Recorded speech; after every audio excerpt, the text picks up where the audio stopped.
Hi, I'm Art Maffei. I'm a retired rocket scientist who turned his interests into golf science, and I am here with. Kiran Kanwar. I'm a golf instructor of 31 years, LPGA master professional, and also just finished my PhD in kinesiology in both biomechanics and anatomy. And we're here for Art's favorite project that he'll tell you a little more about. Yeah, well, lunch and launch. And it's really simple. During lunch, we talk about what's really important about golf, especially the scientific side, and then we go outside and we demonstrate and hit golf balls as to what we were talking about. This is a kinematic sequence of Ernie Els made by Dr. Phil Cheetham using his AMM 3D system and electromagnetic sensors. The graph has four curves that represent the angular speed of the pelvis, thorax, lead arm, and club from the top of downswing to impact. Moreover, Art has made some thick vertical lines that represent from left to right the top of backswing, P4, club shaft vertical, P5, shaft horizontal, P6, and impact, P7. Art mathematically integrates the area under the curve to study the angle between the club and arms, arms and thorax and pelvis from P4 to P5, P5 to P6, and P6 to P7.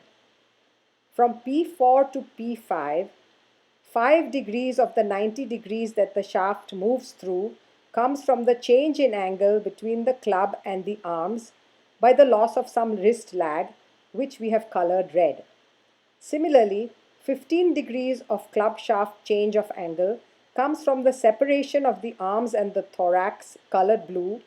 20 degrees comes from thorax and pelvis separation, colored yellow, and 50 degrees is ascribed to pelvis rotation alone, the green area.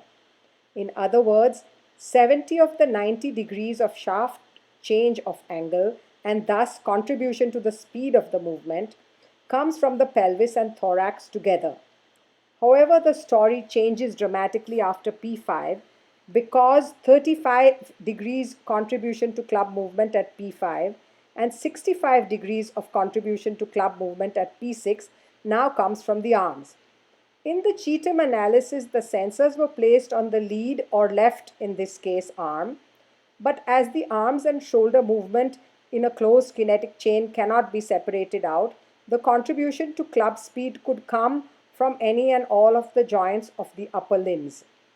With respect to the changes occurring in the latter part of the downswing, Art believes that the main contributors to clubhead movement and speed are the torque generated at the grip by the relationship of the forces applied by both the lead and trail hands.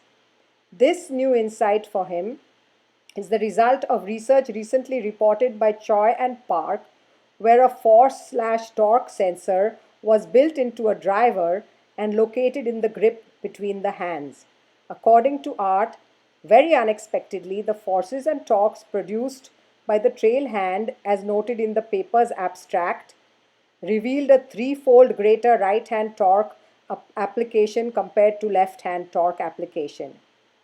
Conversely, with the minimalist swing that I have developed, force is contributed to the club from the trail shoulder and trail elbow. In an EMG study that I did on 12 golfers whose existing swings were compared with MGS swings, one can see that the trail shoulders, latissimus dorsi and pectoralis major are more active in the post swings with MGS compared to the pre swings with the existing swings, especially during the downswing. Additionally, while this swing is based on no intentional backswing wrist cock, the trail elbow is able to straighten much more efficiently as the trail wrist is not bent backwards or extended as much as in a typical swing, and the trail shoulder girdle is not protracted, which together allow the right elbow or trail elbow to straighten in a much simpler and more efficient manner.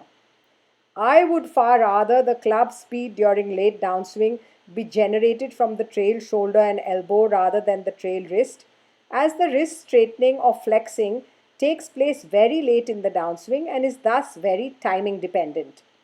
Now, that's the very reason that lunch and launch must continue post COVID, so that all involved golf scientists can learn from each other to the benefit of the game of golf.